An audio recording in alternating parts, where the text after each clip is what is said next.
அனைவருக்கும் வணக்கம். உங்களை இந்த பிஎஸ்டி செமினாரினூடாக இரண்டாவது செஷனில் சந்திப்பதில் பெருமகிழ்ச்சி அடைகின்றேன். ஓகே, சரி. ஸோ ஃபர்ஸ்ட் செஷன்ல உங்களுக்கு எல்லாம் புரிஞ்சிருக்கும்னு நினைக்கிறேன். ஸோ நிறைய பாசிட்டிவ் கமெண்ட்ஸ் தான் வந்துச்சு. ஸோ இந்த மெத்தட் ஓகேன்னு சொன்னீங்க நீங்க. ஸோ உங்களுக்கு புரிஞ்சிருக்கும்னு நினைக்கிறேன். நான் ஃபுல்லா புரிஞ்சிருக்கும் உங்களுக்கு. சரி, ஸோ இன்னைக்கு நாங்க பார்க்க போறது இன்னும் கொஞ்சம் கேள்விகள் நாங்க பார்க்க போறோம். சோ இது இந்த ரெண்டு கேள்விகளும் கேட்டீங்களா இருந்துச்சுன்னா 2019 பாஸ் பேப்பர்ல வந்து கேள்விகள், 2019 பாஸ் பேப்பர்ல வந்து கேள்விகள். ஓகே, சரி. சோ இத பாத்தீங்களா இருந்துச்சுன்னா நான் டைரக்டா செஷனுக்கே போயிடுறேன். சோ ஃபர்ஸ்ட் பாருங்க, ஆறாவது கேள்வி. ஓகே, சோ இதுக்கு முதல் செஷன்ல 5 கேள்விகள் பார்த்தோம். 5 கேள்விகள் நான் தரவா விளங்கப்படுத்துறேன். சோ இந்த ஆறாவது கேள்வியை பாருங்க. இனவிருத்தி தொகுதிக்கென தெரிவு செய்யப்படும் அலங்கார மீன் ஒன்று. ஞாபகம் வச்சுக்கொள்ளுங்க, இனவிருத்தி தொகுதிக்கென. ஓகேயா? சோ இனவிருத்தி தொகுதிக்கென தெரிவு செய்யப்படும் அலங்கார மீன் ஒன்று கொண்டிருக்க வேண்டிய இயல்புகள். அதாவது எப்படி சொல்றோம்னா, ஒரு இனவிருத்திக்காக, இனத்தை விருத்தி செய்வதற்கு, இந்த மீன்களோட இனத்தை விருத்தி செய்வதற்கு நான் ஒரு இனத்தை தெரிவு செய்வோம் தானே, விளங்குதா? ஒரு இனத்தை தெரிவு செய்வோம். அந்த இனத்துல, அந்த மீன் இனத்துல என்னென்ன இயல்புகள் இருக்கணும்ன்றதுதான் இப்போ ஒரு கேள்வி. சோ என்னென்ன இயல்புகளா இருக்கணும் பாத்தீங்களா? ஞாபகம் வச்சுக்கொள்ளுங்க. நான் சுறுசுறுப்பா இருந்தாதான், ஞாபகம் வச்சுக்கணும், நான் சுறுசுறுப்பா இருந்தாதான் என்ன வச்சு உருவாகுற மீன் இனங்கள் சுறுசுறுப்பா இருக்கும். ஃபர்ஸ்ட், நான் ஆரோக்கியமா இருந்தா தானே என்னையில இருந்து உருவாகுற மீன் இனங்கள் ஆரோக்கியமா இருக்கும். சோ ஞாபகம் வச்சுக்கொள்ளுங்க, இனவிருத்தி செய்வதற்காக ஒரு மீன் ஒன்றை நாங்க தெரிவு செய்யும் போது அம்மீனானது சுறுசுறுப்பானதாக காணப்பட வேண்டும், ஆரோக்கியமானதாக அல்லது சுகாதாரமானதாக காணப்பட வேண்டும். சோ 2 பாயிண்ட் பாருங்க. கேட்டது 3 பாயிண்ட், இங்கே 2 பாயிண்ட் வந்துருச்சு. இது விளங்கி இருக்கும்னு நினைக்கிறேன். 3வது பாயிண்ட் என்ன பாப்போம். சமநிலையான வளர்ச்சி காணப்பட வேண்டும். சமநிலையான வளர்ச்சி காணப்பட வேண்டும் அப்படின்னா என்ன கேட்டீங்களா இருந்துச்சுன்னா, சமநிலையான வளர்ச்சின்றது என்னன்னா, ஒவ்வொரு மீனும் உங்களுக்கு ஸ்டெப் சொல்லி கொடுத்தேன். முட்டையில இருந்து குடம்பி, குடம்பில இருந்து அங்கிட்டு என்ன திரளி, திரளில இருந்து விரளி, விரலில இருந்து அப்படி சந்தைக்கு அனுப்பப்படும் மீன்கள், சந்தைக்கு அனுப்பப்படும் மீன்கள்ல இருந்து அடுத்து என்ன வரும், பெற்றோர் மீன்கள். சோ ஒவ்வொரு சரியான வளர்ச்சி கட்டம் இருக்கு. சோ சமநிலையான வளர்ச்சி இருக்கணும், இதுக்கு சமநிலையான வளர்ச்சி இருக்கணும். சோ ஞாபகம் வச்சுக்கொள்ளுங்க, என்னென்ன பார்த்துட்டோம்.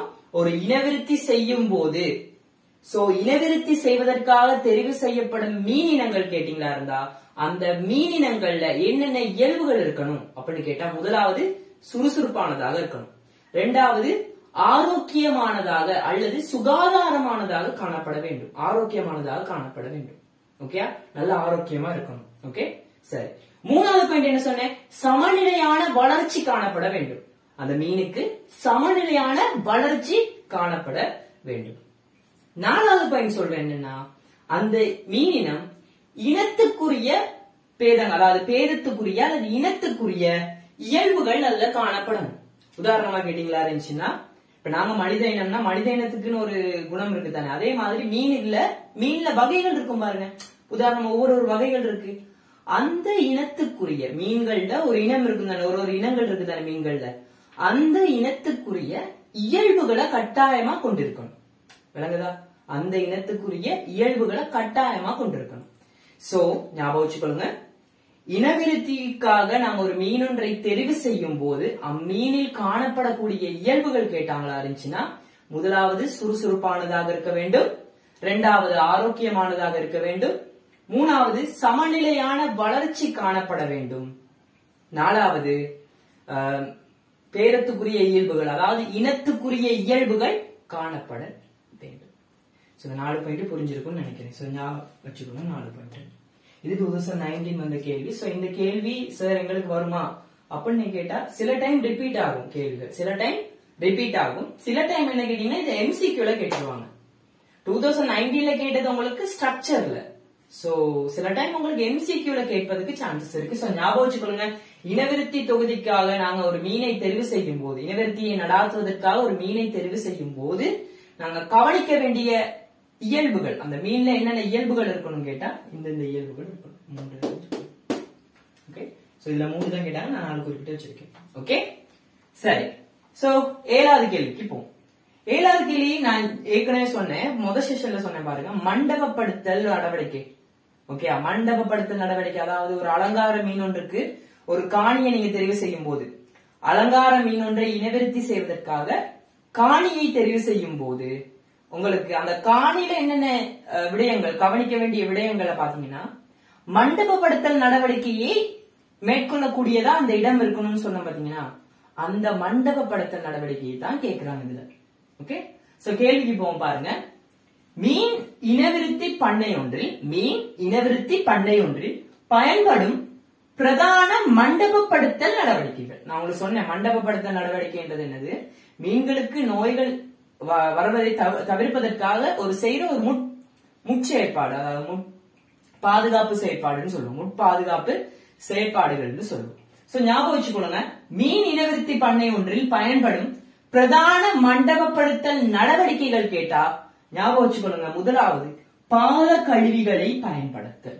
ஞாபகம் வச்சுக்கோங்க, பாத கழிவுகளை பயன்படுத்தல். பாத கழிவுகள்ன்றது என்ன கேட்டீங்கன்னா, நீங்க கூடுதலா பாருங்க, நீங்க சில மத தலங்களுக்கு போகும்போது உங்களுக்கு பாத்தீங்களா இருந்துச்சுன்னா நீங்க இதாகிட்டு, அதாவது உதாரணமா கோயிலுக்கு போற நேரம் நீங்க கால கழிட்டு போறல, ஏன்னா ஒரு புனிதமான இடம். அதே மாதிரி நீங்க மீனை இனவிருத்தி செய்யற ஒரு பண்ணை கேட்டீங்களா இருந்துச்சுன்னா மிக சுத்தமாக காணப்படக்கூடிய ஒரு மிக சுத்தமா இருக்கணும் அந்த மீன். ஏன்னா மீன்கள் வளர்க்கிறது தானே, டக்குன்னு எங்க கிட்ட இருந்து அந்த மீன்களுக்கு என்ன தொற்றுக்கள் போறதுக்கு வாய்ப்பு இருக்கு. ஓகேயா, சோ அதனால பாத்தீங்களா இருந்தா பாத கழிவுகள். சோ உதாரணமா அந்த மீன் அந்த இடத்துல வேலை செய்யறவங்க வெளியில போயிட்டு வர்ற நேரம் கேட்டீங்கன்னா பாத கழிவுகள்னு ஒரு விஷயம் இருக்கும். விளங்குதா, கிட்டத்தட்ட ஒரு இது இருக்கும், அதுல குளோரினிட்ட தண்ணி போட்டிருப்பாங்க. சோ அதுல அந்த தண்ணியில நாங்க காலை நினைச்சிட்டு தான் நாங்க போகணும். உள்ளுக்கு போற நேரம் அந்த தண்ணியில நாங்க காலை நினைச்சிட்டு தான் போகணும். அததான் பாத கழிவுகள் என்று சொல்லுவாங்க. உதாரணமா வேறொரு உதாரணம் பாத்தீங்கன்னா, ஒரு பண்ணைக்கு நீங்க போற ஒரு பண்ணை ஒன்று போறீங்க, ஒரு கோழி பண்ணையோ இல்லாட்டி ஒரு விலங்கு பண்ணை, ஒரு கால்நடை பண்ணைக்குள்ள போறீங்களா இருந்துச்சுன்னா அந்த பண்ணைக்கு போற வழியில பாத்தீங்களா இருந்துச்சுன்னா பண்ணைக்கு போகும் வழியில பாத்தீங்கன்னா இப்படி ஒரு பெண்ட் ஒண்ணு இருக்கும். ஞாபகம் வச்சுக்கோங்க, ஒரு பெண்ட் ஒண்ணு இருக்கும். அந்த பெண்ட்ல பாத்தீங்களா இருந்துச்சுன்னா ஒரு நீர் ஒண்ணு நிரப்பி வச்சிருப்பாங்க. கட்டாயமாக நீர் நிரப்பி அதுல கட்டாயம் குளோரின் இட்டு வச்சிருப்பாங்க. ஏனென்றா வாகனங்கள் வருது தானே, வெளியில இருந்து வாகனங்கள் வரனால எதையோ அந்த டயர்ல எதையோ மிச்சிட்டு வருது.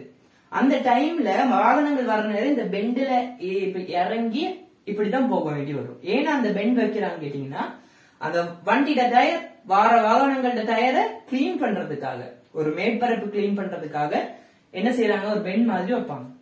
ஓகே, அது பண்ணையில. சோ இங்க கேக்குறது என்னது, மீன் இனவிருத்தி பண்ணை.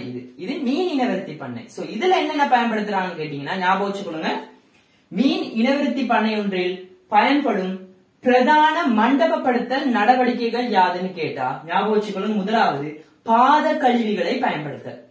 சோ நாங்க வெளியே போயிட்டு வர்ற நேரம் பாத்தீங்கன்னா பாத கழிவுகள், அதாவது அதுல குளோரின் நிரப்பி இருப்பாங்க. சோ அதுல நாங்க கால் வச்சுட்டு நாங்க போகணும். ஏனென்றா நாங்க எங்கட கால் தானே நடக்கிறது, காலால தானே. சோ கால்ல நிறைய ஊத்தைகள் மாசுக்கள் கூடுதலாக எங்களுக்கு எங்கட காலோட ஒட்டிப்பட்டு வரும் தானே. சோ அதனால நாங்க கூடுதலாக இந்த பாத கழிவுகளை பயன்படுத்துவோம். ஓகே, ஞாபகம் வச்சுக்கோங்க, பாத கழிவுகள். ஓகே, சரி. ரெண்டாவதுக்கு பாத்தீங்களா இருந்துச்சுன்னா உப்பு கரைசல் அல்லது இந்த கொண்டிசு பயன்படுத்தல். 2-3 தான், உப்பு கரைசல் பயன்படுத்தல் மற்றும் கொண்டிசு. இது ரெண்டும் பாத்தீங்கன்னா கிருமி நாசினியாக பயன்படுத்தும். என்ன நாசினி? கிருமி நாசினியாக பயன்படுத்தும். கூடுதலாக உப்பு கரைசல் பயன்படுத்தல் மற்றும் கொண்டிசு பயன்படுத்தல். ஓகே, சரி. அடுத்தது கேட்டீங்களா இருந்துச்சுன்னா தொட்டிகளுக்கு வெவ்வேறு உபகரணம் பயன்படுத்தல். அதாவது ஒரு மீன் இனவிருத்தி பண்ணை எடுத்துக்கிட்டீங்களா இருந்துச்சுன்னா ஒவ்வொரு பருவத்துக்கும் ஒவ்வொரு தொட்டி இருக்கும். ஃபர்ஸ்ட் ஸ்டேஷன்ல பாத்தீங்களா இருந்துச்சுன்னா அந்த போட்டோஸ் இன்க்ளூட் பண்ணிருக்கேன், அதுல பாருங்க. ஒவ்வொரு பருவத்துக்கும் ஒவ்வொரு தொட்டி. உதாரணமா ஆரம்ப பருவத்தில இருந்து அப்படியே மீன்கள் வர்ற நேரம் விரலி பருவம், திரளி பருவம், விளங்குதா? அடுத்த பெட்ரோல் மீன்களுக்கு ஒரு தொட்டி, குடம்பி பருவத்துக்கு ஒரு தொட்டி, விரலி பருவத்துக்கு ஒரு தொட்டி, திரளி பருவத்துக்கு ஒரு தொட்டி, ஒவ்வொரு தனித்தனி தொட்டிகளா இருக்கும். சோ இதுல பாத்தீங்களா இருந்துச்சுன்னா நாங்க ஒரு தொட்டியில பயன்படுத்தப்படுற உபகரணங்களை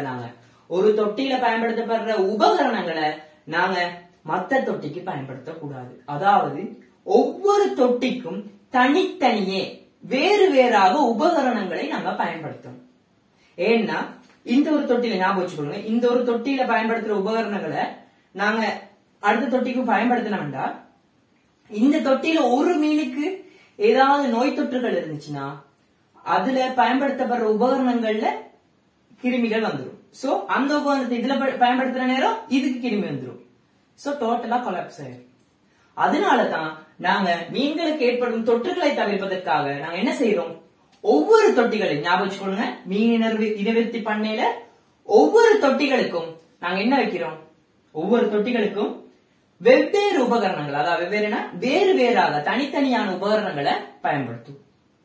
மீன் இனவிருத்தி பண்ணையில என்னென்ன தொட்டிகள் இருக்குன்னாமா, சாதாரணமாக கேட்டீங்களா இருந்துச்சுன்னா என்ன தொட்டினா எதுக்காக தொட்டி வைப்பாங்கன்னா ஒவ்வொரு பருவத்துக்கும் தனித்தனியான தொட்டி இருக்கும். நான் சொல்றேன், குடம்பி பருவத்துக்கு தனியான தொட்டி, இதுக்கு கேட்டீங்களா இருந்தா திரளி பருவத்துக்கு தனியான தொட்டி, விரலி பருவத்துக்கு தனியான தொட்டி, அங்கிட்டு பெற்றோர் மீன்களுக்கு தனியா தொட்டி, அங்க சந்தைப்படுத்தும் மீன்களுக்கு தனியா ஒரு தொட்டி, ஒவ்வொரு தொட்டியே பேணுவாங்க. ஓகே, சோ அந்த ஒவ்வொரு தொட்டிகள்லயும் பாத்தீங்களா இருந்துச்சுன்னா நீரின் தரமானது கொஞ்சம் டிஃபரெண்ட் ஆகும். ஓகே, நீரின் தரம் டிஃபரெண்ட் ஆகும், கொஞ்சம் நிபந்தனைகள் கொஞ்சம் டிஃபரெண்டா பேணுவாங்க. ஓகே, அதை ஞாபகத்துல வச்சுக்கணும். சோ அப்ப ஞாபகம் வச்சுக்கொள்ளுங்க, மீன் இனவிருத்தி பண்ணை ஒன்றில் நாங்க அதாவது செய்யறோம் மண்டபப்படுத்தல் நடவடிக்கைகள், நாங்க பயன்படுத்தப்படும் பிரதான மண்டபப்படுத்தல் நடவடிக்கைகள். மண்டபப்படுத்தலுக்கு இங்கிலீஷ்ல நாங்க குவாரண்டைன் சொல்லுவோம். சோ இந்த மீன் இனவிருத்தி பண்ணை ஒன்றில் பயன்படும் பிரதான மண்டபப்படுத்தல் நடவடிக்கைகள் பாத கழிவுகளை பயன்படுத்தல், உப்பு கரைசல் பயன்படல் மற்றும் கொண்டிசு பயன்படல். இது ரெண்டும் கிருமி நாசினியாக. சோ உப்பு கரைசல் பயன்படல் மற்றும் கொண்டிசு பயன்படுத்தப்படல். கொண்டிசு தெரிஞ்ச பொட்டாசியம் பரமங்கனேற்று KMNO4. ஓகே, அடுத்து கேட்டீங்கன்னா ஒவ்வொரு தொட்டிகளுக்கும் வேறு வேறாக தனித்தனியான உபகரணங்களை பயன்படுத்த. உபகரணங்கள்ன்றது மீன்களை அறுவடை செய்யறதுக்கான கை வலையில இருந்து ஒவ்வொரு விஷயத்துக்கும் தனித்தனியான உபகரணங்களை நான் பயன்படுத்தணும். ஓகே, லாஸ்ட் வெளிநபர் உள்வருவதை தவிர்த்த. கூடுதலாக பாத்தீங்களா இருந்தா வெளிநபர் உள்வருவதை நாங்க தவிர்க்கணும், கூடுதலாக தவிர்க்கணும். நாங்க உதாரணமா பாருங்க, நீங்க ஒரு உணவு தொழிற்சாலைக்கு போனீங்கன்னா ஞாபகம் வச்சுக்கோங்க, ஒரு உணவு தொழிற்சாலைக்கு போறீங்களா இருந்துச்சுன்னா அந்த உணவு தொழிற்சாலையிலும் இந்த பாத கழிவுகளை வச்சிருப்பாங்க. நோட் பண்ணிக்கோங்க, அந்த உணவு தொழிற்சாலையிலும் இந்த பாத கழிவுகளை வச்சிருப்பாங்க. இப்ப பாருங்க, கோவிட்-19 சிச்சுவேஷன் பாருங்க, உங்களுக்கு ஸ்ப்ரே அடிப்பாங்க, இதுல ஹேண்ட் சானிடைசர் அடிக்க நேரம் பாருங்க, சில பெரிய நீங்க மாலுக்கு போனீங்கன்னா ஒரு பெரிய ஒரு தட்டு வச்சிருப்பாங்க, அந்த தட்டுல ஒரு ஸ்பஞ்ச் மாதிரி இருக்கும், அந்த ஸ்பஞ்சை மிதிச்சிட்டு வர சொல்லுவாங்க. ஏன் அப்படி மிதிச்சிட்டு வர சொல்றாங்கன்னா எங்களோட கால்ல நிறைய ஊத்தைகள் நாங்க மிதிச்சிட்டு போவோம். சோ அதை ஒரு தற்காலிகமா தவிர்ப்பதற்காக தான் அந்த பாத கழிவுகளை வைக்கிறாங்க. கூடுதலா மஸ்க்ல இருக்கு, மசூதியில இருக்கு. ஓகே, சரி. சோ வெளிநபர் உள்வருவதை தவிர்த்தல். வெளிநபர் உள்வருவதை தவிர்த்தல்னா கூடுதலா பாருங்க, ரெஸ்டாரண்ட்டுக்கு போனா பாருங்க, ஸ்டாஃப்ஸ் ஒன்லின்னு அந்த சமையல் பண்ற அறையில பாருங்க ஸ்டாஃப்ஸ் ஒன்லின்னு மட்டும் போட்டிருப்பாங்க. ஏன் ஸ்டாஃப்ஸ் ஒன்லி? வெளிநபர் வருவதை தவிர்க்கணும். வெளிநபர் ஸ்டாஃப்ஸ் ஒன்லின்றது என்ன, அவங்களோட ஸ்டாஃப் மட்டும் தான் உள்ளுக்கு போகலாம். அதுல ரெண்டு விஷயம் இருக்கு. ஒன்னு என்ன, வெளிநபர் ஏதாவது தொற்றுகளை கொண்டு வந்து அந்த உணவுக்கு போயிருமோ, அவர்கிட்ட மேல காணப்படுற ஏதாவது ஒரு கிருமியோ தொற்றுகளோ உணவுக்கு போயிட்டா அங்கிட்டு எல்லா பிரச்சனையும் ஆயிரும். சோ அதனால ஒண்ணு. ரெண்டாவது என்னன்னா, ஒவ்வொரு ரெஸ்டாரண்ட்டுக்கும் ஒவ்வொரு தனி ரெசிபி இருக்கும், அதை வெளியே போயிடக்கூடாதுன்றதுக்காக ஸ்டாஃப்ஸ் மட்டும் அப்படின்னு சொல்லி வைப்பாங்க. சோ ஞாபகம் வச்சுக்கொள்ளுங்க, வெளிநபர் உள்வருவதை தவிர்த்தல். சோ இங்க 5 விஷயம் இருக்கு. 5 விஷயம்னா உப்பு கரைசல் அல்லது கொண்டிசு பயன்படுத்தல், ரெண்டும் வேறு வரைக்கு.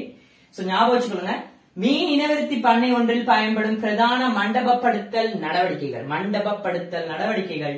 பாத கழிவுகளை பயன்படுத்தல், உப்பு கரைசல் பயன்படுத்தல், கொண்டிசு பயன்படுத்தல், தொட்டிகளுக்கு வெவ்வேறு உபகரணங்களை பயன்படுத்தல், வெளிநபர் உள்வருவதை தவிர்த்தல்.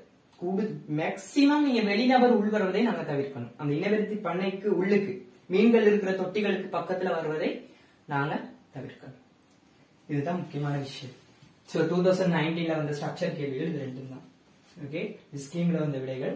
சோ இதுல பாத்தீங்கன்னா 6வது கேள்வி 7வது கேள்வியா நான் கொடுத்திருக்கேன். ஓகே, இது புரிஞ்சிருக்கும்னு நினைக்கிறேன் உங்களுக்கு. சோ நாங்க 8வது கேள்விக்கு போவோம். சரி, நாம இப்ப 8வது கேள்வி தொடர்பாக பார்ப்போம். சரி, இந்த 8வது கேள்வி என்னன்னு கேட்டீங்கன்னா, 8வது கேள்வி என்னன்னு கேட்டீங்களா இருந்துச்சுன்னா,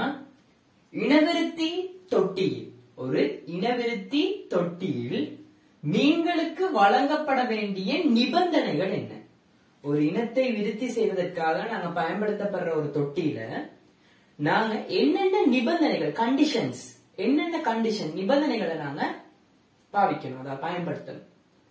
சோ இதுல ஞாபகம் வச்சுக்கொள்ளுங்க, ஒரு மீனுக்கு கேட்டீங்களா இருந்தா கட்டாயமாக நாங்க காற்றூட்டப்பட வேண்டும். ஞாபகம் வச்சுக்கொள்ளுங்க, ஒரு மீனுக்கு கட்டாயமாக நாங்க என்ன செய்யும், காற்றூட்டப்படல் வேண்டும், காற்றூட்டப்படல் வேண்டும். சோ ஞாபகம் வச்சுக்கோங்க, இனவிருத்தி தொட்டியில் மீன்களுக்கு வழங்கப்பட வேண்டிய நிபந்தனைகள் கேட்டாங்களா இருந்தா முதலாவது காற்றூட்டப்படல் வேண்டும். சோ காற்றூட்டுவதற்காக நாங்க என்னென்ன பாவிக்கிறோம் உதாரணங்கள் பார்த்தோம்னா, காற்றூட்டுவதற்காக நாங்க வளிச்சில்லு, ஏர்வீல்னு சொல்லுவோம், வளிச்சில்லு அல்லது துடுப்பு சில்லுன்னு சொல்லுவோம், துடுப்பு சில்லு, பெடல் வீல்னு சொல்லுவோம், துடுப்பு சில்லு போன்ற உபகரணங்களை நாங்க பயன்படுத்துவோம். வளிச்சில்லு, துடுப்பு சில்லு போன்ற உபகரணங்களை பயன்படுத்துவோம் காற்றூட்டப்படுவதற்காக. இது என்னது, செயற்கையான முறை. காற்றூட்டுற ஒரு செயற்கையான முறை கேட்டீங்கன்னா இது வளிச்சில்லு, துடுப்பு சில்லுனா செயற்கையான முறை. இயற்கையாக அந்த நீருக்கு எப்படி நாங்க காற்றூட்டுறது, அதாவது ஆக்சிஜனை உற்பத்தி செய்யறதுக்கு நாங்க இயற்கையான முறை என்ன கேட்டா நீர் தாவரங்களை வளர்ப்பு. ஞாபகம் வச்சுக்கோங்க, நீர் தாவரங்களை வளர்ப்பதற்கான நோக்கம், இன்னொரு நோக்கமும் இருக்கு. அதுல நோக்கங்களுள் ஒன்று தான் என்னது, ஆக்சிஜனை உற்பத்தி செய்யறதுக்காக. உதாரணமா நீர் தாவரங்கள் ஒளித்தொகுப்பு செய்யும், ஒளித்தொகுப்பின் பக்க விளை பொருளாக என்ன வரும், ஆக்சிஜன் வரும். சோ அங்குள்ள மீன்களுக்கு ஆக்சிஜன் கிடைக்கிறது நீர் தாவரங்கள் மூலமாகவும் கிடைக்கும். சோ காற்றூட்டப்படல் கேட்டீங்களா இருந்தா இயற்கையான காற்றூட்டல் முறை என்பது இதுதான், அதாவது நீர் தாவரங்களை வளர்த்த. செயற்கையாக இப்படி காற்றூட்டுறது கேட்டா வளிச்சில்லு, துடுப்பு சில்லு போன்ற, அதாவது ஆக்சிஜன் சிலிண்டர் மாதிரி தான். சோ வளிச்சில்லு, துடுப்பு சில்லு போன்றவற்றை பயன்படுத்தி நாங்க காற்றூட்டும். சோ முதலாவது பாயிண்ட் ஓகே, ஓகே தானே. முதலாவது பாயிண்ட் உதாரணம் இது, முதலாவது பாயிண்ட் உதாரணம் இது. இரண்டாவது, நீரின் தரத்தை பேணுதல். ஞாபகம் வச்சுக்கொள்ளுங்க, ஒரு மீன் வாழுதா இருந்துச்சுன்னா அந்த மீனுக்கு கேட்டீங்களா இருந்தா அந்த மீன் நீர்ல தானே வாழுது, அது ஒரு நீர் வாழங்கி தானே. சோ மீன்கள் நீரில் வாழும் போது அந்த நீரின் தரம் என்பது water quality, okay, water quality கட்டாயமாக முக்கியமானது. கட்டாயமாக நாங்க பார்க்க வேண்டியது அந்த வாட்டர் குவாலிட்டி, நீரின் தரத்தை கட்டாயமா நாங்க சோதிக்கணும். சோ நீரின் தரம்னு கேட்டீங்கன்னா என்னென்ன சார் வரும் அப்படின்னு கேட்டீங்களா இருந்துச்சுன்னா நோட் பண்ணிக்கொள்ளுங்க. நீரின் தரத்தை பேணா என்னென்னத்தை பேணணும் வேண்டா, நீரின் pH எவ்வளவுக்குள்ள இருக்கும்னு கேட்டீங்களா இருந்துச்சுன்னா கிட்டத்தட்ட 6.5 இருந்து 9 தான் வீச்சு. ஞாபகம் வச்சுக்கொள்ளுங்க, நல்லா கவனிச்சுக்கொள்ளுங்க, நான் சொல்றதை நல்லா கவனிச்சுக்கொள்ளுங்க. நீரின் தரத்தை பேணன்னு போட்டுட்டு நீங்க விளக்கம், நம்மள விளக்கம் எழுத நேரம் எப்படி எழுதணும், நீரின் தரத்தை பேணும் போது பாத்தீங்கன்னா நீர்ல என்னென்ன காரணிகளை நாங்க பேண போறோம் கேட்டீங்கன்னா pH, அல்லது அடுத்தது வெப்பநிலை, அடுத்தது அமோனியா, அடுத்தது நீரின் வன்மை, அடுத்தது தொங்கல் நிலை துணிக்கைகள் அளவு, தொங்கல் நிலை துணிக்கை, ஓகே. வேற டிஓ, முக்கியமான விஷயத்தை விட்டுட்டேன், டிஓ பெருமானம், ஓகே. சரி, எவ்வளவு இருக்குன்னு பார்ப்போம். டிஓ என்பது ஞாபகம் வச்சுக்கொள்ளுங்க, ஒரு மீனை இனவிருத்தி செய்யற ஒரு தொட்டியில பாத்தீங்களா இருந்துச்சுன்னா டிஓ, அதாவது டிசால்வ்ட் ஆக்சிஜன், நீரில் கரைந்துள்ள ஆக்சிஜன் அளவு எவ்வளவா இருக்கணும் கேட்டீங்கன்னா நோட் பண்ணிக்கொள்ளுங்க, 5 மில்லிகிராம் பர் லிட்டரை விட அதிகமா இருக்கணும். ஓகே, ஞாபகம் வச்சுக்கொள்ளுங்க, 5 மில்லிகிராம் பர் லிட்டரை விட அதிகமா இருக்கணும். ஓகே, ஞாபகம் வச்சுக்கொள்ளுங்க, இது கேட்பாங்க கட்டாயமாக. ஒரு மீனை இனவிருத்தி செய்யற தொட்டியில பேணப்பட வேண்டிய டிஓ பெருமானம் அல்லது ஆக்சிஜன் பெருமானம் கேட்டா ஞாபகம் வச்சுக்கொள்ளுங்க, 5 மில்லிகிராம் பர் லிட்டரை விட அதிகமாக இருக்கணும். சோ சராசரியான பெருமானம் 5 மில்லிகிராம் பர் லிட்டர். என்னது, டிஓ ஆக்சிஜன் பெருமானம், பேணப்பட வேண்டிய ஆக்சிஜன் பெருமானம். pH, pH எடுத்துக்கிட்டா உங்களுக்கு ஏற்கனவே தெரியும், அந்த நீர்ல காணப்பட வேண்டிய H+ அயன்களின் செறிவின் முரண்மடக்கை பெருமானம் தான் pH. சோ நீரின் pH கேட்டீங்களா இருந்தா கிட்டத்தட்ட வீச்சு பாத்தீங்கன்னா 6.5 இருந்து 9க்குள்ள இருக்கும். எப்படி, 6.5 இருந்து 9க்குள்ள இருக்கும். சோ இதுல பாத்தீங்களா இருந்தா நோட் பண்ணிக்கொள்ள என்ன விஷயம்னா, இதுல நன்னீர் வளர்க்கும் போது ஞாபகம் வச்சுக்கணும், நன்னீர்ல pH பாத்தீங்களா இருந்துச்சுன்னா 6.5 இருந்து 7.5க்குள்ள இருக்கும், 6.5 இருந்து 7.5க்குள்ள இருக்கும். அதுவே உவர் நீர்ல pH பாத்தீங்களா இருந்தா ஞாபகம் வச்சுக்கோங்க,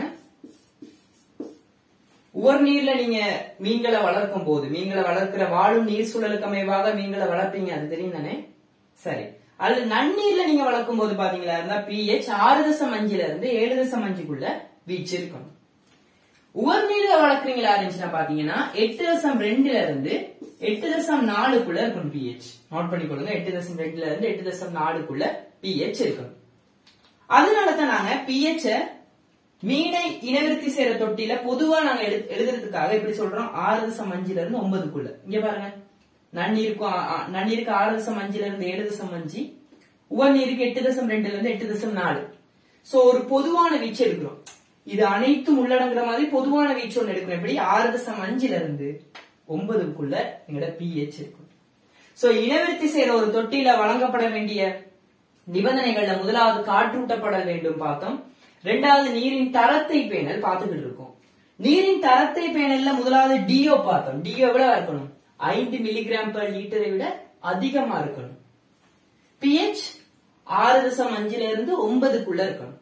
அதுல நன்னீர் வாழ் சூழல்ல pH எப்படின்னா 6.5 இருந்து 7.5 இருக்கணும். உவர்நீர்ல 8.2 இருந்து 8.4 இருக்கணும். சோ இதை நோட் பண்ணிக்கொள்ளுங்க. அடுத்தது வெப்பநிலை. வெப்பநிலை பாத்தீங்களா ஞாபகம் வச்சுக்கொள்ளுங்க. 22 பாகை செல்சியஸ்ல இருந்து 28 பாகை செல்சியஸ்க்குள்ள வீச்சு இருக்கணும். ஞாபகம் வச்சுக்கொள்ளுங்க. 22 பாகை செல்சியஸ்ல இருந்து 28 பாகை செல்சியஸ்க்குள்ள வீச்சு இருக்கணும். அதாவது இத வளர்க்கிற நேரம் ஞாபகம் வச்சுக்கொள்ளுங்க. ஒரு இத மீன்களை ஒரு நீர்ல வளர்க்கும் போது அந்த நீரின் வெப்பநிலை பாத்தீங்களா இருந்துச்சுன்னா 22 பாகை செல்சியஸ்ல இருந்து 28 பாகை செல்சியஸ்க்குள்ள மெயின்டைன் பண்ணணும். ஓகே, ஞாபகம் வச்சுக்கொள்ளுங்க இந்த விஷயங்களை. அடுத்தது அமோனியா. அமோனியோட செறிவு பாத்தீங்களா இருந்துச்சுன்னா இது மிக மிக முக்கியமான ஒரு விஷயம். ஏன்னா இது ஒரு நச்சுத்தன்மையான விஷயம். இது எப்படி இந்த அமோனியா எப்படி அந்த நீர்ல உள்ள ஞாபகம் வச்சுக்கொள்ளுங்க. நீருக்கு இந்த அமோனியா எப்படி வருது, எந்த வழிகள்ல வருதுன்னு கேட்டா, மீன்களுக்கு இடப்படுகின்ற உணவுகள் கேட்டீங்களா இருந்தா புரத உணவுகள். சோ அந்த புரத உணவுகள்ல எஞ்சும் பதார்த்தம் உண்டு அமோனியான்னு சொல்லலாம். ஓகே, இல்லைன்னா மீன்கள் உணவு எந்த உணவு சாப்பிடுது? புரத உணவுகளை தான் கூடுதலா சாப்பிடுது. சோ நாங்க இடப்படுற உணவுகளும் புரத உணவுகள் தான் இடணும், புரோட்டீன். ஓகே, அந்த புரத உணவுகளை மீன்கள் சாப்பிட்டு மீன்கள் போடுற எச்சத்துல பாத்தீங்களா இருந்தா இந்த அமோனியா உருவாகும். மீன்கள் போடுற எச்சத்துல என்ன உருவாகும்? அமோனியா உருவாகும். சோ அமோனியா எவ்வளவா இருக்கணும் பாத்தீங்களா இருந்துச்சுன்னா இந்த அமோனியா என்பது கிட்டத்தட்ட பாருங்க 0.025 ஞாபகம் வச்சுக்கோங்க. 0.025 மில்லிகிராம் per லிட்டர் ஞாபகம் வச்சுக்கோங்க. 0.025 மில்லிகிராம் per லிட்டரை விட குறைவா இருக்கணும். 0.025 மில்லிகிராம் per லிட்டரை விட குறைவா இருக்கணும். இதுதான் உண்மையான பெருமானம். ஓகே, உண்மையான பெருமானம் அதுதான். நான் இன்னொரு ரிசோர்ஸ் நோட்ஸ்ல பார்த்தது பாத்தீங்களா இருந்துச்சுன்னா அங்க போட்டுருந்துச்சு எப்படி அமோனியாட செறிவு 0.5 ஞாபகம் வச்சுக்கோங்க.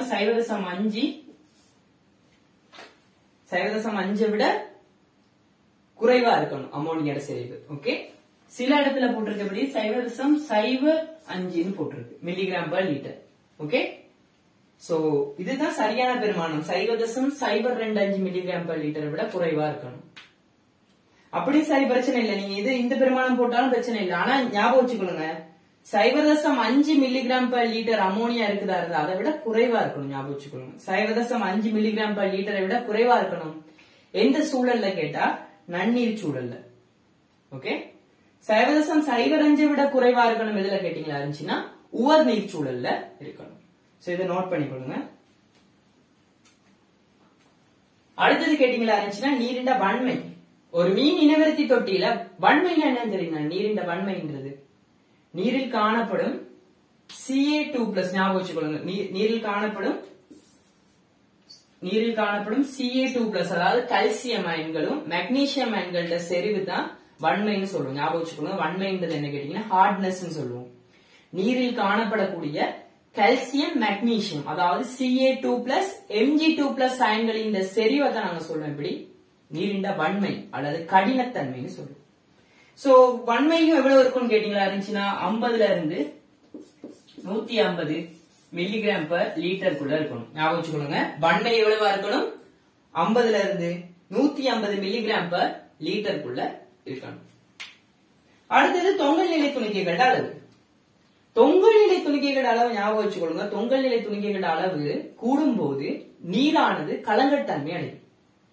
நீரானது கலங்கத்தன்மை அடைஞ்சுச்சுன்னா அங்கிட்டு நிறைய செயற்பாடுகள் பாதிக்கப்படும். ஒளி ஊடுருவாது, ஒளி தொகுப்பு குறையும், ஒளி தொகுப்பு குறைஞ்ச ஆக்சிஜன் கிடைக்காது, ஆக்சிஜன் கிடைக்கலாட்டி மீன்களுக்கு என்ன வராது, ஆக்சிஜன் பற்றாக்குறை ஏற்படும் தானே.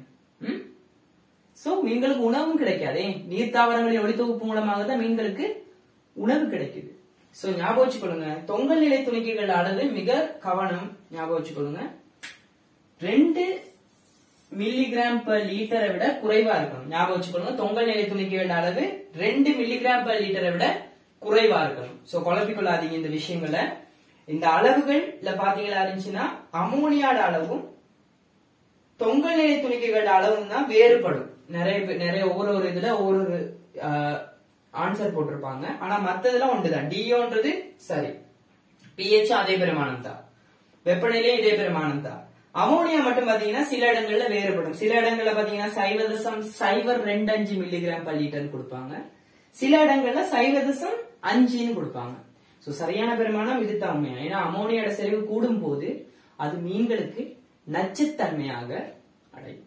ஓகே, சோ அமோனியா எப்படி அந்த நீருக்கு வருதுன்னு கேட்டா, மீன்களுக்கு இடப்படும் புரத உணவுகளின் மூலமும் மீன்களின் எச்சங்களின் மூலமும் தான் அமோனியா செறிவு என்பது அந்த நீர்ல உருவாகுது. அமோனியோட செறிவு உருவாகிறதுக்கான காரணம் அமோனியோட செறிவு உருவாகிறதுக்கான காரணம் மீன்கள் உட்கொள்ளப்படும் புரத உணவுகள் அந்த நீரின் மேற்பரப்புல எஞ்சி இருந்தா என்ன நடக்கும், அமோனியோட செறிவு அதிகரிக்கும். அதே மாதிரி மீன்களோட எச்சங்கள் அதுல அதே மாதிரி நீரின் மேற்பரப்புல மிதந்து கொண்டு இருந்துச்சுன்னா அந்த டைம்லயும் நீரின் அமோனியா செறிவு அதிகரிக்கும். ஓகே, சரி. இந்த விஷயங்கள் ஞாபகம் வச்சுக்கணும் கட்டாயமாக. ஓகே, சோ இதுல உங்களுக்கு சொல்லி கொடுக்குறேன் நான் உங்களுக்கு டிஓ பெருமானம் எப்படி சரியான நிலையில நீங்க பேணணுமா இருந்துச்சுன்னா காற்றூட்டல் உபகரணங்களை நீங்க பயன்படுத்தணும். உதாரணமாக நீங்க வலிச்சில்லு, துடுப்புச்சில்லு போன்றவற்றை பயன்படுத்துறது மூலமாக நீங்க டிஓ பெருமானத்தை சரியா பேணலாம் ஒரு நீரிண்ட. ஓகே, அடுத்தது pH பெருமானத்தை நாங்க சரியான நிலையில, அதாவது கூடுனாலும் குறைஞ்சாலும் நாங்க சரியான நிலைக்கு கொண்டு வரதுக்கு நீருக்கு பாத்தீங்கன்னா இருந்தா சுண்ணாம்பு அல்லது டொலமைட் சேர்ப்போம். ஞாபகம் வச்சுக்கணும், நீருக்கு சுண்ணாம்பு அல்லது டொலமைட் சேர்த்து pH பெருமானத்தை நடுநிலையாக கொண்டு வருவோம். சோ ஞாபகம் வச்சுக்கொள்ளுங்க, டிஓவை சீர் செய்யறது எப்படின்னு கேட்பாங்க. அப்ப எப்படி, காற்றூட்டல் உபகரணங்களை பயன்படுத்துவதன் மூலமாகவும் நீர் தாவரங்களை பயன்படுத்துவதன் மூலமாகவும் நாங்க டிஓவை சரி செஞ்சு கொள்வோம். அடுத்தது pH எப்படி சரி செய்யறதுன்னு கேட்பாங்க. எப்படி புனரமைக்கிறது pH பெருமானத்தை, ஒரு மீன் இனவர்த்தி தொட்டியில காணப்படுற நீரின் தரத்தில் pH பெருமானத்தை எவ்வாறு புனரமைப்பதுன்னு கேட்டா நோட் பண்ணிக்கொள்ளுங்க. நாங்க டொலமைட் அல்லது சுண்ணாம்பு சேர்ப்பதன் மூலமாக நாங்க நடுநிலைக்கு கொண்டு வரலாம்.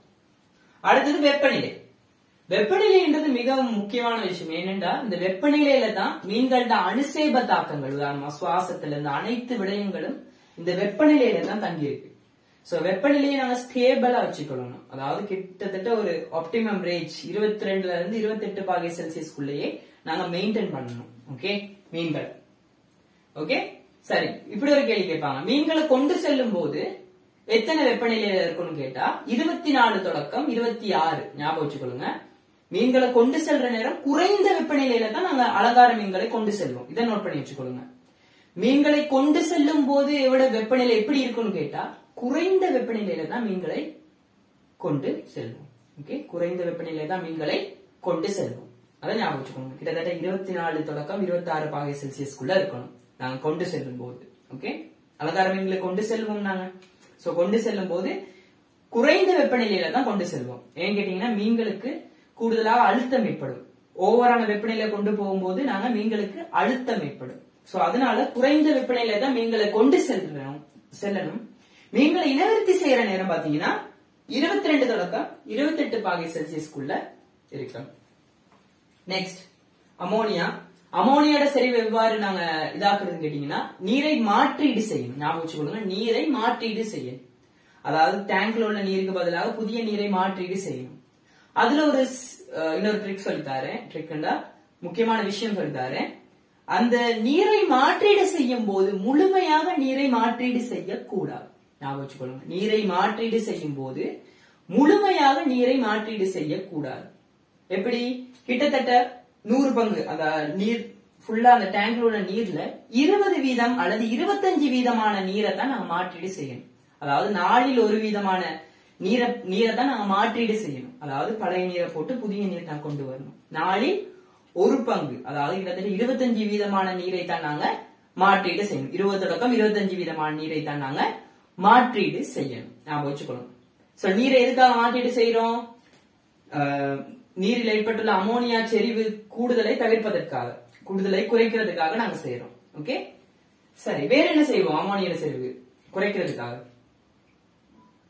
மீன்களுக்கு பாத்தீங்களா இருந்துச்சுன்னா புரத உணவுகள் இடுவோம் தானே. சோ புரத உணவுகள் இடும்போது ஓவரா இட்டமெண்டா என்ன நடக்கும் கேட்டீங்கன்னா, எக்ஸ்ட்ராவா உணவு இடும்போது அந்த உணவுகள் மீன்கள் சாப்பிடாம அப்படியே வச்சிருக்கும். அப்படி வச்சிருக்க நீரின் மேற்பரப்புல அந்த உணவுகள் மிதக்க என்ன நடக்கும் கேட்டீங்கன்னா, அந்த உணவுப் பொருட்களில் காணப்படுகின்ற உணவுப் பொருள் புரதம் தானே. சோ அமோனியா கட்டாயம் உற்பத்தி செய்யப்படும். சோ ஆதலால் நாங்க என்ன செஞ்சு கொள்ளணும் கேட்டீங்கன்னா, அந்த புரத உணவுகளை கட்டாயமாக அகற்ற வேண்டும். அதாவது மீன்களுக்கு இடப்பட்ட மேலதிக உணவுகள் எஞ்சி இருக்கும் பாத்தீங்கன்னா, எஞ்சி உள்ள உணவுகள் அதை கட்டாயமாக அகற்றணும். அந்த உணவுகள் இருக்கும் போது கட்டாயமாக என்ன நடக்கும்? அமோனியா செறிவு அதிகரிக்கும். அடுத்தது வன்மை. வன்மை உங்களுக்கு ஏற்கனவே சொல்லி கொடுத்திருக்கேன். வன்மை என்பது கல்சியம் மெக்னீசியம் அயன்கள் காரணமாக ஏற்படுவதுதான் இந்த வன்மை. ஓகே, சரி. அடுத்தது தொங்கல் நிலை துணிக்கை. சோ தொங்கல் நிலை துணிக்கையோட அளவு எவ்வாறு குறைச்சு கொள்ளலாம்னா, இதுக்கும் கேட்டீங்களா இருந்தா அதே மாதிரி தான் நீரை மாற்றீடு செய்யணும் நாங்க. இல்லாட்டி நாங்க மீன்கள் எச்சங்களை நாங்க கிளீன் பண்ணணும். அதாவது நீர் வடிகட்டி அல்லது உயிர் வடிகட்டிகளை பயன்படுத்தி எச்சங்களை கிளீன் பண்ணணும். ஓகே, சோ இந்த விஷயங்கள் தான் உங்களுக்கு ஷார்ட்டா சொல்லி முடிச்சிருக்கேன். உங்களுக்கு புரிஞ்சிருக்கும்னு நினைக்கிறேன். ஓகே, மூணாவது, சோ ஞாபகம் வச்சுக்கொள்ளுங்க, இனவருத்தி தொட்டியில் மீன்களுக்கு வழங்கப்பட வேண்டிய நிபந்தனைகள்ல மூணாவது, முட்டையிடுவதற்கான ஆதாரப்படையை வழங்கல். மீன்கள் முட்டையிடுவதற்கான ஒரு ஆதாரப்படையை கொடுக்கணும். ஆதாரப்படைன்றது ஒரு மூலப்படை, அதாவது மீன்கள் முட்டையிடுவதற்கான ஒரு இடம். என்னென்ன இடத்துல மீன்கள் முட்டையிடும்னா, பிரதானமாக முட்டையிடுற இடம் கேட்டீங்கன்னா மீன்கள் நீர்த்தாவரங்கள்ல தான் முட்டையிடும். சோ நீர்த்தாவரம் என்பது ஒரு இனவருத்தி தொட்டியில பாத்தீங்கன்னா ஆக்சிஜனையும் வழங்குது. ஓகே, காற்றூட்டத்துக்காக ஆக்சிஜனையும் வழங்குது ஒளித்தொகுப்பின் மூலமாக. அதே மாதிரி உணவையும் வழங்குது. ஒளித்தொகுப்பு செய்வதன் மூலமாக உணவையும் வழங்குது. அது மட்டுமல்லாமல் நீர்வாழ் அங்கிகள் பதுங்கியிருப்பதற்கான ஒரு இடமாகவும், அதே மாதிரி நீர்வாழ் அங்கிகள் முட்டையிடுவதற்கான ஒரு ஆதாரப்படையாகவும் விளங்குது. சோ உங்களுக்கு சில வேளை கேட்கலாம், ஒரு நீர் வளர்ப்பு கேட்டீங்க, நீர் வளர்ப்பு தொகுதியினுள் நீர்த்தாவரங்கள் பயன்படுத்துவதற்கான காரணங்கள் ஒரு 4 கேட்டாங்கன்னா 4 காரணம் சொல்லணும் நீங்க. ஓகே, சரி. சோ இதுதான் விஷயம். ஓகே, இந்த கேள்வியை பத்தி கொஞ்சம் ஒரு விளக்கம், இவ்வளவுதான் விளக்கம். இதுக்கு மேலதிகமா விளக்கம் அவ்வளவே இல்ல. ஓகே, சோ இவ்வளவுதான் விளக்கம். சோ ஞாபகம் வச்சுக்கொள்ளுங்க. ஓகே, அடுத்தது இது ஒரு சிம்பிளான கேள்வி, ஒண்ணு சிம்பிள் கேள்வி, ஞாபகம் வச்சுக்கொள்ளுங்க. மீன்களை அலங்கார மற்றும் உணவுக்காக வளர்க்கும் போது பயன்படும் வளர்ப்பு முறை. மீன்களை பாத்தீங்களா உங்களுக்கு தெரிஞ்சிருக்கும், சொல்லியிருக்கேன்னா அலங்காரம் மற்றும் உணவுக்காக வளர்க்கிறோம். 2 தேவைகளுக்காக வளர்க்கிறோம், அலங்காரம் மற்றும் உணவுக்காக வளர்க்கிறோம். அப்படி அலங்காரத்துக்காக வளர்க்கும் போது பாத்தீங்களா இருந்தா பிரதானமாக மீன்களை அலங்காரத்துக்காக வளர்க்கும் போது தொட்டி வகைகளை தான் வளர்க்கும். 3 வகையான தொட்டி வகைகள், அதாவது சீமந்து தொட்டி, கண்ணாடி தொட்டி மற்றும் சேற்று தடாகம். நோட் பண்ணிக்கொள்ளுங்க. அலங்காரத்துக்காக மீன்களை வளர்க்கும் போது சீமந்து தொட்டி, கண்ணாடி தொட்டி, சேற்று தடாகம் போன்றவற்றில தான் அலங்கார மீன்களை வளர்க்கும். அடுத்தது உணவுக்கான மீன்களை வளர்க்கும் போது பாத்தீங்களா இருந்துச்சுன்னா அதுலயும் சேற்று தடாகம், தொட்டிகள். 3வது புதுசா வந்திருக்கு பாருங்க, உணவுக்கான மீன்கள்ல 3வது புதுசா வந்திருக்கு பாருங்க, கூடுகள் மற்றும் அடைப்புகள் சொல்லுவோம். அதாவது கடல்ல பாத்தீங்களா இருந்துச்சுன்னா சுத்தி வர ஒரு நீங்க கூடுதலாக நீங்க வடக்கு பிரதேசங்களை போற நேரம் பார்க்க முடியும். கடல்ல பாத்தீங்களா இருந்துச்சுன்னா அந்த ரால் எல்லாம் பிடிக்கிறதுக்காக போட்டிருப்பாங்க இந்த கூடுகள் மற்றும் அடைப்புகள், வலையால இப்படி சுத்தி வர போட்டிருப்பாங்க. ஓகே, சோ அது இப்படி மரக்கம்பம் மாதிரி வச்சு அந்த சின்ன சின்ன கிளைகள் மாதிரி வச்சு மரக்கட்டைகள் மாதிரி வச்சு ஒரு வலையை சுத்தி போட்டிருப்பாங்க. அதுதான் கூடுகள் மற்றும் அடைப்புகள் சொல்லுவோம். கூடுதலாக இது ரால் பிடிக்கிறதுக்கு அந்த மாதிரி பயன்படுத்துவாங்க. சோ ஞாபகம் வச்சுக்கொள்ளுங்க, அலங்கார மீன்களை வளர்க்கும் முறை கேட்டீங்கன்னா சீமந்து தொட்டி, கண்ணாடி தொட்டி, சேற்று தடாகம். அதே மாதிரி உணவுக்கான மீன்களை வளர்க்கிறது பாத்தீங்கன்னா சேற்று தடாகம், தொட்டிகள் மற்றும் கூடுகள் மற்றும் அடைப்புகள். சோ இந்த விஷயத்துல கவனமா இருக்கணும். பாத்தீங்கன்னா அலங்கார மீன்கள் ஃபுல்லாவே எதுக்காக வளர்க்கணும் கேட்டீங்கன்னா வணிக மட்ட உற்பத்தியை பெருக்கிக் கொள்வதற்காக. ஞாபகம் வச்சுக்கொள்ளுங்க, வணிக மட்ட அல்லது வர்த்தக நோக்கில் தான் நாங்க மீன்களை வளர்க்கிறோம், அலங்கார மீன்கள். சோ சீமந்து தொட்டியில நாங்க வளர்க்கும் போது பாத்தீங்களா இருந்தா எதுக்காக சீமந்து தொட்டியை நாங்க பயன்படுத்தலாம் கேட்டா, பெற்றோர் மீன்கள் இருக்கு தானே, அதை அந்த வளர்த்து பேணுவதற்கும், சிறிய சிறிய மீன்கள் இருக்கு தானே, அதை வளர்த்து பேணுவதற்கும் நாங்க கூடுதலாக சீமந்து தொட்டியை பயன்படுத்துவோம்.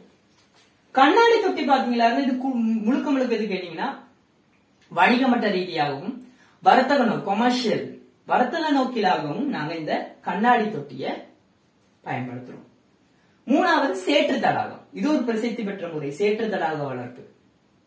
இந்த சேற்று தடாக வளர்ப்பு பாத்தீங்களா இருந்தா அலங்கார மீனை வளர்க்கறதுக்கும் சேற்று தடாகம் யூஸ் பண்றோம், உணவுக்கான மீன்களை வளர்க்கறதுக்கும் சேற்று தடாகம் யூஸ் பண்றோம். இது ஒரு ஆழம் குறைவான ஒரு வளர்ப்பு முறையாகும். நோட் பண்ணிக்கொள்ளுங்க, இது ஒரு ஆழம் குறைவான வளர்ப்பு முறை ஆகும். அதை நோட் பண்ணிக்கொள்ளுங்க, இதுதான் விஷயங்கள். சோ கூடுதலாக நீங்க ஒரு மீன் வாங்க போறீங்களா இருந்தா கூடுதலாக நீங்க வாங்க போற மீன் ஒரு சில்லறை மீன்களை 1-2 மீன்களா விக்கிறவங்க இருப்பாங்க தானே. சின்ன சின்ன அக்வாரியம் இருக்கும், உங்களோட வீட்டு பக்கத்திலே இருக்கும் சின்ன சின்ன அக்வாரியம். அது பாத்தீங்களா இருந்தா முழுக்க முழுக்க உங்களோட கண்களை கவர்வதற்காக கண்ணாடி தொட்டியில தான் வளர்ப்பாங்க. ஆனால் மீன்களை இனவிருத்தி செய்யற இடம், அதாவது மீன்களை பெரிய மொத்த ரீதியா விற்பனை செய்யற இடம் பாத்தீங்கன்னா சீமந்து தொட்டியில இருக்கும், இல்லாட்டி சேற்று தடாகத்துல வளர்ப்பாங்க. அந்த போட்டோஸும் உங்களுக்கு இன்க்ளூட் பண்ணிருக்கேன், நான் வேணும்னா திருப்பியும் நான் அனுப்புறேன். ஓகே சரி. சோ உணவுக்கான மீன்களும் அதே மாதிரி தான், நான் சொன்ன மாதிரியே தான், இதுல பெருசா விஷயம் இல்லை. சோ ஞாபகம் வச்சுக்கொள்ளுங்க, மீன்களை அலங்காரம் மற்றும் உணவுக்காக வளர்க்கும் போது பயன்படுத்தக்கூடிய வளர்ப்பு முறைகள் கேட்டா, அலங்கார மீன்களுக்கு பாத்தீங்கன்னா சீமந்து தொட்டி, கண்ணாடி தொட்டி, சேற்று தடாகம். உணவுக்கான மீன்கள் பாத்தீங்கன்னா சேற்று தடாகங்கள், தொட்டிகள் மற்றும் கூடுகள் மற்றும் அடைப்பு. ஓகே சரி. இந்த விஷயத்தை ஞாபகம் வச்சுக்கொள்ளுங்க. சோ இந்த கிளாஸ்ல பாத்தீங்களா இருந்துச்சுன்னா இந்த வீடியோல நீங்க பாக்குறது 4 கேள்வி பாத்தீங்க. சோ 4 கேள்வியும் கிளியரா பாத்தீங்க.